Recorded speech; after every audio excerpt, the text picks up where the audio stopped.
We hear you're having trouble with your RC3 best. Get your jotters out and let us do the rest. Weld yourself in and let's get your fix in with Monday Night Predictions. Monday Night Predictions. Hi everyone, it's Matty Cool here. I'm with Chris Kamara and we're here. Hi guys. Hi Chris, and we're here for Monday Night Predictions, September the 4th edition, 2020. And Season 3, Episode 5. 5. We're flying through this season. It's been a great season so far. We're hitting the ratings we need to hit. The ad sponsors are loving it. And the people we're ripping off copyright aren't, they're not that happy, but they're not trying to shut us down yet, so we'll keep ripping them off. So RC's back, Chris. Rugby Championship is back. How are you feeling about this? I'm so excited, mate. It's my favourite tournament of the year. It's far superior to the Six Nations. I think you got a lot bigger teams, a lot better teams, some real heavyweights pounding each other. I think New Zealand obviously played against Australia and took home the Bledisloe again. It was narrow though, and I think they've lost Taniwa, so they're going to be a little bit reduced in this competition. Yeah. No Krill Swarm, no Taniwa, so it's going to be tricky for Hopwood, but we'll see what you can do. Yeah, not an easy opening game with Japan, but at least they got the home fixture. So, Investec, Rugby Championship. We know you want solutions relevant to your needs and ambitions, so we fashion everything we do around you, the client. Argentina vs Namibia. That's a very good philosophy to have, Investec. I've got to admit, I'm not even paid to say that. I just think that. Argentina vs Namibia, Chris. How do you see this one? The reigning champions versus the team that probably is on a downward trajectory, actually, overall in terms of rankings. I think so. I think they kind of peaked at that World Cup final, which no shame in that. But Argentina have been looking very good since, and I think 14-6 to Argentina. Yeah, I can only see Argentina win this one. I'm really impressed with Fasciento. He's winning these back-to-back championships, and I'm not really seeing he dips in form. They gave Beasties a somewhat good test series, unexpectedly. They won the second test. So they're a good team. They haven't had like a downward dip yet, but maybe this is the year. But it isn't. In my opinion, it won't be. Argentina 21, Namibia 0. I don't think Namibia will score because they didn't score against Romania in the last series they had in the summer. New Zealand versus Japan. Big game, Chris, under the lights. How do you see this one going? Huge game. Very difficult to call. Normally I would favour the Kiwis here, but I think with the absence of Taniwa and Krill Swarm, I'm going to go with Meiji's All Reds 14-10 to Japan. And I've gone the other way. I've gone 14-10 to New Zealand. I just think Hopwood is in fine form. And you'll find Pebble's a good manager, though. Sorry? Mossy Pev's a good manager, isn't he? Yeah, we'll see how he gets on with Japan. But it's very hard to get New Zealand to win the game these days. So 14-10 to New Zealand. And that's your Investec Rugby Championship Set 1. I'm going to sign you out now with Weld in Union, a great song that represents the World in Union Rugby, or everyone working together. See you in a bit.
Welcome back, guys. That always gets me in the mood. I don't know about you, Matt.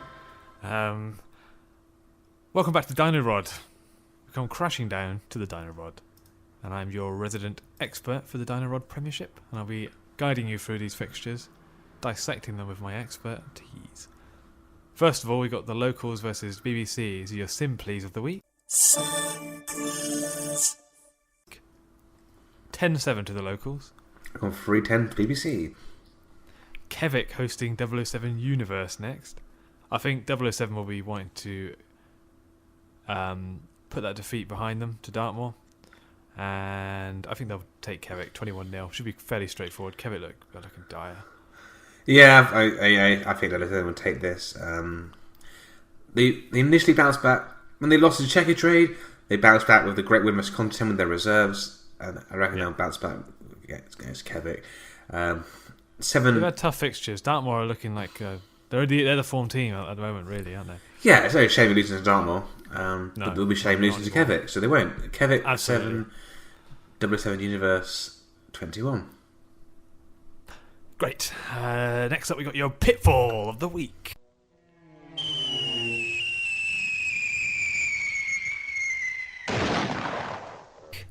Dartmoor hosting GWRFC. You never know which side is going to turn up here. We've seen great things out of GWR. We've seen great things out of Dartmoor this season. You know, for Dartmoor, the question is, can they keep it going? For GWRFC, just what team is going to show up? I've gone for a 13-10 away win to GWRFC. Yeah, guys, do not touch this with a barge pole. Put your jotters away.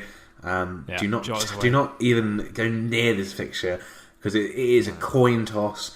But if you are feeling lucky, if you're a gambling man, my coin toss landed on Dartmoor Derelicts this week, so I've gone for Dartmoor Derelicts to win this 17-14.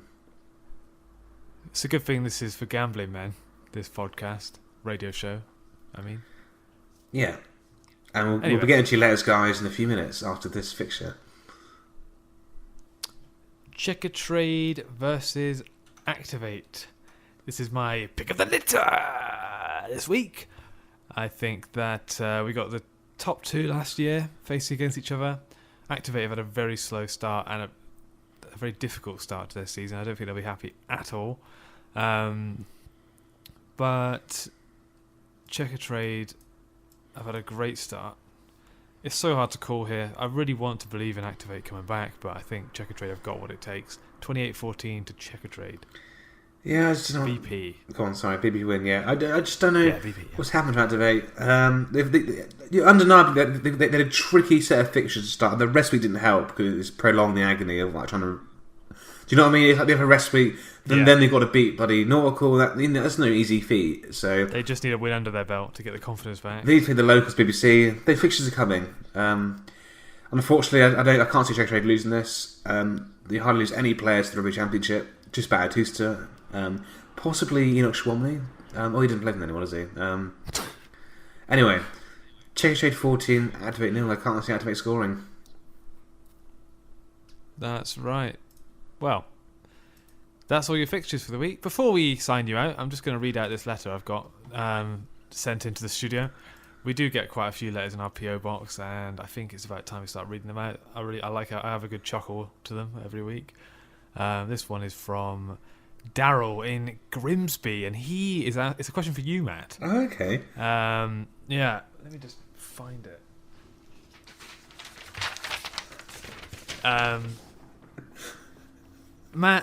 Matty Cool, I have been following your predictions for a long time, and I have to be honest, whenever I hear the Matty's hunch, I just cringe a little at this point.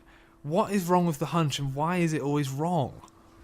Ooh, strong words from Daryl there. That's a great question, Daryl. What I would say is, we've been. I guess you're a big gambler, Daryl. We've been in the profession long enough to know that you have good times and you have some bad times. At the moment, I'm just on a bad run of luck. So what I suggest is, if you hear the tingle, the slogan "Matty's Hunch," just bet the other way, and you're pretty much guaranteed to be right if you bet the other way. So swings and roundabouts. You can turn a bad situation into a good situation just by doing the opposite of what I say. Very clever, very clever. Good luck with that, Daryl. I hope you can make you very rich, going the opposite of the hunch. And we'll play you out into next week's episode.